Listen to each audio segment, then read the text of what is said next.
My last video, I said, if you look at anybody in the Bible, anybody in any of these things that could have been diagnosed with something, if you really look at these people's lives, like let's think about God and Jesus, right? If you look at Jesus, right, this man came down, heard the voice of God, heard all type of spirits and blah blah blah. That's like a symptom of what they call psychosis, and they could have said that he had grandiose beliefs when this man really actually came to save the world, right? People were calling him a devil, a demon, all type of stuff, and then he was like changing the laws of how things work, right? And they killed him. You don't think that this man was stressed out? You don't think that he struggled with anxieties or depression or anything like that while he was going through all of this? And if he was God in the flesh, can you imagine what God's everyday life is like? Like imagine having to make every decision for the whole world.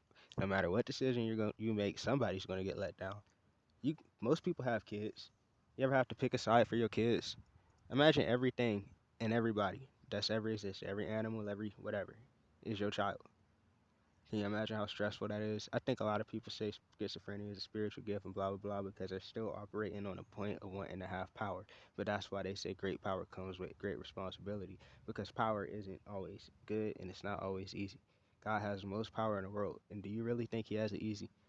I think that He's probably one of the most like stressed out. I don't want to say people because He's not so much a person, but He's got to be extremely stressed out all the time. If something bad happens, they're gonna blame Him. If something good happens, they're gonna be like, "Why did it happen to them? Why didn't it happen to me?" Can't make everybody happy. You know what I'm saying? So it's like everybody blames everything on him.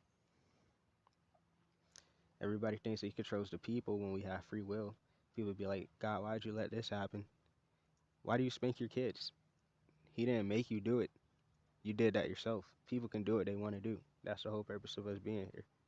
So it's just like, yeah, I'm gonna stand on what I say when I say that if you look at anybody in the Bible, anybody in anything, they could be diagnosed with something.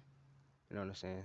Because everybody has their mental struggles, and them people had to have the highest mental struggles. That's why they say Jeremiah suffered from depression, and they call him the weeping prophet. You know what I'm saying? So like, if a lot of these people were alive today, I guarantee you they would have said, "Oh, these people have delusions of grandeur, or these people have psychosis, or these people have whatever." When everything ain't so concrete and everything ain't just like flat like that, things get deep when you really sit and actually analyze stuff.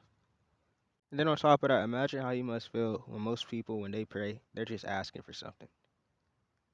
They're not so much checking on him, seeing how he's doing. He don't really got a lot of people to just check on him, see how he's doing, wonder how he's feeling. Most people, when they pray, they're like, "God, can you heal this? Can you bring me that? Can you touch this person?" Rather, you're praying